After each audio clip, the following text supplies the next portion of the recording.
Bueno, este es un proyecto que se promovió en el Jardín Botánico Canario Viera y Clavijo, aquí nuestro querido jardín en Tafira, y consiste en empezar a ir más allá de la simple protección de la naturaleza, empezar a proteger también lo que la gente sabe de la naturaleza, ¿no? Los saberes, ¿no? Yo suelo contar siempre que nuestra biodiversidad solo es posible en la mirada que hacen los seres humanos de la naturaleza, ¿no? Pero también la huella que nos deja la naturaleza en nosotros, ¿no? En ese sentido, iniciamos una línea innovadora, que es recopilar los saberes tradicionales que tiene nuestra gente, nuestros mayores, nuestras mujeres mayores también, sobre la biodiversidad canaria, ¿no? Tenemos la biodiversidad de los ecosistemas, la biodiversidad de las especies, la biodiversidad de la genética, pero también tenemos otro recurso que es lo que la gente sabe, la biodiversidad cultural, ¿no?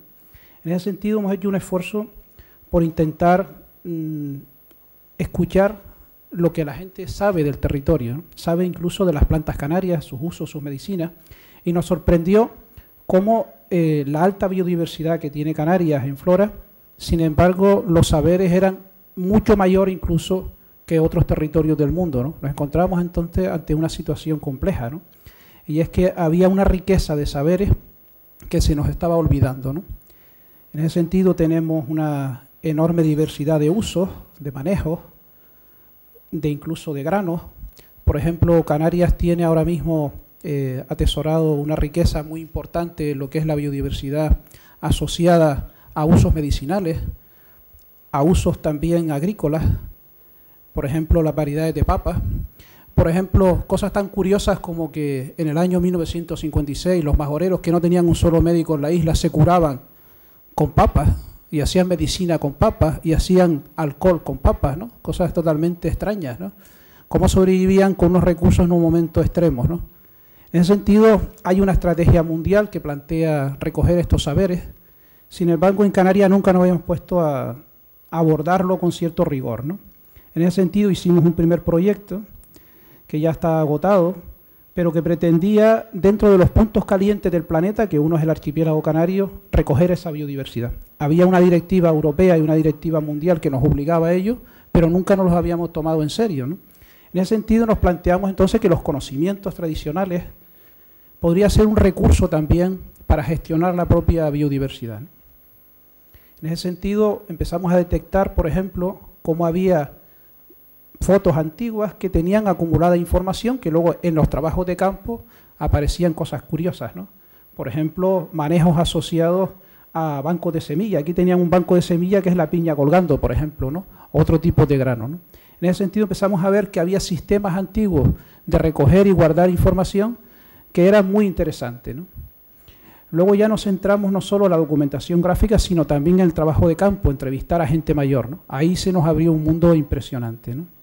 Empezamos a encontrarnos con que muchos saberes estaban erosionados, muchos saberes se estaban perdiendo, y nos encontramos con ese ejemplo que suelo poner, que siempre es básico, ¿no?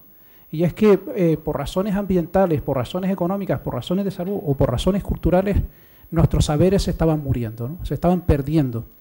A cierta forma podríamos decir que nos estaba pasando lo de aquel cuento famoso de Garcilaso de la Vega, ¿no? Aquel señor muy rico que, viéndose en una situación de pobreza, mendigaba comiendo nueces, ¿no? Incluso un día, en una situación extrema de pobreza, se le ocurrió plantear, oye, ¿quién habrá más pobre que yo, ¿no? Cuando se dio cuenta, miró para atrás y alguien se estaba comiendo las cáscaras de las nueces que había tirado, ¿no? Siempre estamos tirando saberes, ¿no? Que no le damos importancia, ¿no? Entonces, a través de una estrategia de empezar a preguntar a los mayores, de toda la población que hay una población que empieza a tener contactos con la naturaleza, que nos puede empezar a dar información. Esos saberes que dejamos atrás, ¿no? Esas cáscaras de las nueces que no nos interesan, ¿no? Que tienen nuestros mayores, pues de repente podían ser un elemento interesante a recoger, ¿no? En ese sentido empezamos a hacer entrevistas a mayores, a visitar zonas de campo, y empezaron a aparecer cosas curiosas, ¿no? Por ejemplo, apareció la figura del sabio de la tierra, la persona que sabe cosas de la tierra, que no está en ningún libro, que cuando se muera es como si le prendiéramos fuego a una biblioteca, esa gente va a desaparecer. Y es información que de alguna forma es patrimonio incluso prehispánico de nuestra cultura, incluso asentado en saberes, en flora, en fauna, que no existe en ningún otro sitio del mundo. Tenemos una biodiversidad endémica, pero ahora hemos descubierto que también tenemos unos saberes endémicos, unos saberes únicos, irrepetibles. Cuando un señor de la cumbre que sabe cómo manejar el pino canario se muera, estamos perdiendo un patrimonio irrepetible, porque el pino canario solo está en ese sitio, ¿no? etcétera, etcétera, ¿no? En ese sentido diseñamos una estrategia también con escolares para que los niños entrevistaran a los mayores. Hicimos una tarea que se llama el libro de los sabios, donde los niños entrevistaban a sus mayores y empezaban a recoger los saberes en las escuelas como parte de ese proyecto de investigación a través de una metodología participativa, ¿no? Eso originó también una fuente de información interesante y un cruce entre el mayor y el menor, entre la memoria histórica y la generación que se incorpora ahora, ¿no? En ese sentido aparecieron también las mujeres con sus saberes, que empezaron también a aportar cosas muy curiosas, ¿no? Por ejemplo, cómo resolvían conflictos con plantas, cómo resolvían situaciones de emergencia económica con plantas. Cuando mezclamos los saberes de los mayores y los saberes de los niños, nos encontramos con una fuente de información también nueva que no teníamos prevista, ¿no? Y aparecieron lo que se llaman los talleres de memoria, que curiosamente también resolvió problemas de Alzheimer. Ya contaré algún día cómo ocurrió este fenómeno, ¿no? Y en definitiva, cuando empiezas a mezclar, nos vamos encontrando con que los pastores de Canarias tienen una sabiduría muy rica, sobre todo siguiéndole el rabo a la cabra, como digo yo, o sea, sabiendo cómo comen los animales, cómo se curan los animales, empiezan a observar también cómo se pueden curar las personas, ¿no? Lo que se llama el saber directo con el contacto con la tierra, ¿no?